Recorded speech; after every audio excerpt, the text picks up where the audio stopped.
Hello everyone! So for today's video is isi-share ko naman sa inyo yung ginagamit kong mixture or kung paano ko prepare ang aking Choco Moist donut.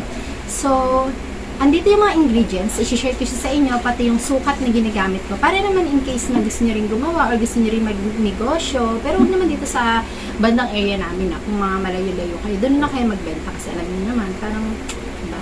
So, una, meron tayong lalagyan dito guys. Yan. Meron tayong ganito. Hindi ko alam kung anong tawag dito, basta ganito. Tapos meron tayong egg. So, ipapakita ko lang sa inyo.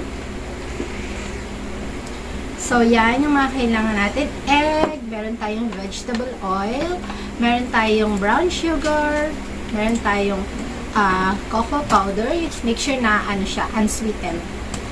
And all-purpose flour, evaporated milk, meron tayo ditong baking powder, baking soda, and vanilla extract. So, magamitin pala ako ng salt. Wait lang, dito kasi nakuha. Gamitin tayo dito ng salt. So, ayan, pag gumagawa kasi ako ng donut na pinapaninda ko is kinukonsider ko rin yung brand, syempre, para sure na masarap. Kasi lalo sa all-purpose flour, before gumamit ako ng mga class A lang, yung mga hindi branded, medyo nafe-feel ko yung difference. So, ako lang based on my personal opinion, is mas maganda na rin kung ang gagamitin niyo is syempre yung mga magaganda yung brand. Though, yung iba kasi pag pang negosyo, syempre mas preferred natin yung mas mura, diba? Pero, yun, kanya-kanya naman tayo. So, let's start! And so, since maliit lang yung table namin, is hindi ko talaga lahat malagay yung mga kailangan. So, nandito na yung iba sa lap ko. Ito yung aking mga measuring spoon and cup. So, dito sa ating unang nilalagay ko dito is all-purpose flour. Magamit ako dito ng 1/2. Sana matapos yung video bago mag-full kasi talagang problem ko yung storage. 1/2 na all-purpose flour. Ay, lolo ka. Yan. So, ito 1. Yung half is, kabit. Sorry for the inconvenience. Ay, lolo. Ano ba yan? Mama! Yan. 1/2 ng all-purpose flour. And then, this one, 3/4 ng cocoa powder. Ginagamit ko dito is Dutch. And then, kailangan din natin ng ito na lang pa nagagamitin. Kailangan natin ng 1/2 isa't kalahating cup ng brown sugar. So, brown sugar yung ginagamit ko kasi base lang sa mga nabasa ko.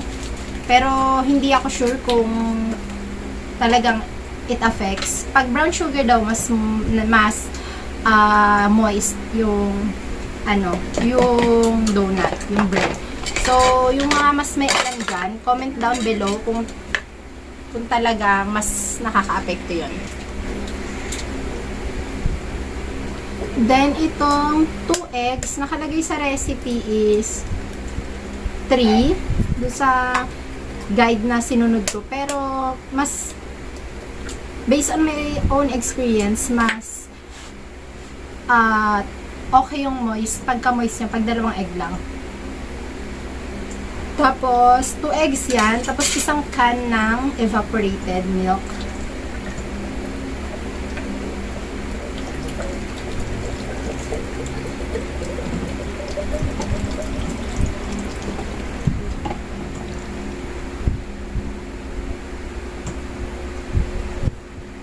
Tapos,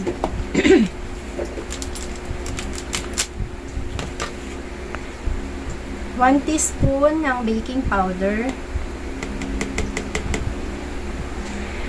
Then, itong baking soda, 1 teaspoon din siya. Pero, since natakot ako before na medyo napasobra, and pag medyo napasobra yung baking soda is pumapait siya. So, ito yung nakakapait. Kaya ako nililes ko siya. So mas konti sa 1 teaspoon yung nilalagay ko. Para sure lang na hindi siya papayat. 1/2 teaspoon ng salt. 2 teaspoon ng vanilla extract. So nakalagay na ako ng 1 teaspoon. Tapos ito, so since ubos na siya, sisimutin ko na lang siya dito.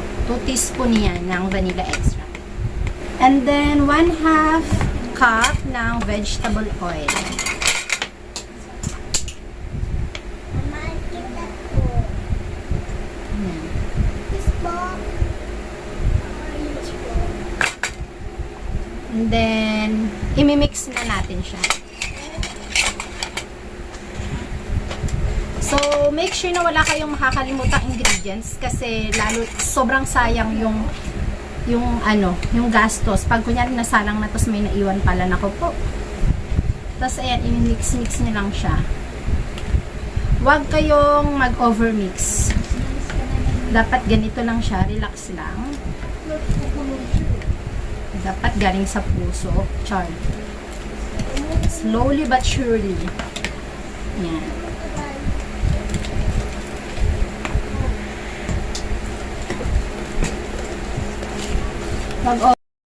And then yun, pag okay na siya, tinatakpan ko muna siya and then wait muna ako ng 5 to 10 minutes para mag-activate yung baking powder based lang doon sa mga comments or mga suggestion ng mga may experience na talaga sa pag-bake.